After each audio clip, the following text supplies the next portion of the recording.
I saw my neighbor watching me sleep, and I don't have a window. Last night, I woke up to see my neighbor standing at the foot of my bed. The thing is, I live in a basement flat. No windows. No way in unless you have a key. I moved into this converted basement apartment 3 months ago. Rent was cheap, and the landlord seemed decent enough. He lived in the house above and said the flat hadn't been rented out in years due to renovations. It was small, a bit damp, but it was mine. The weirdness started subtly.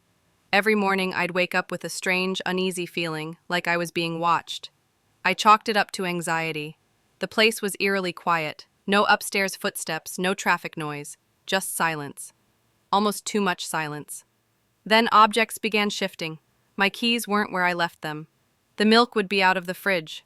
One night I locked my door, deadbolt and all, and found it slightly ajar the next morning.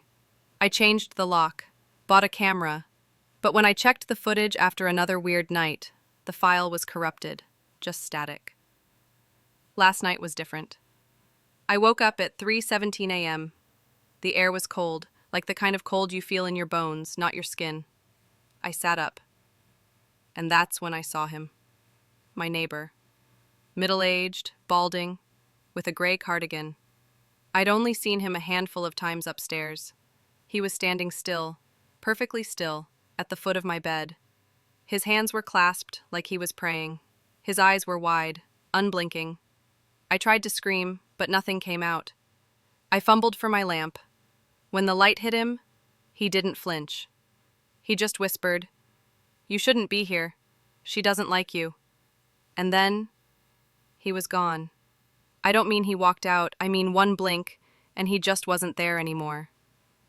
I sprinted out of the flat and spent the night in my car. This morning, I went to confront him. I knocked. No answer. The landlord answered instead. Said the man I described was the previous tenant. Lived in the basement flat. Killed himself in the 90s. No one's lived there since. Until me.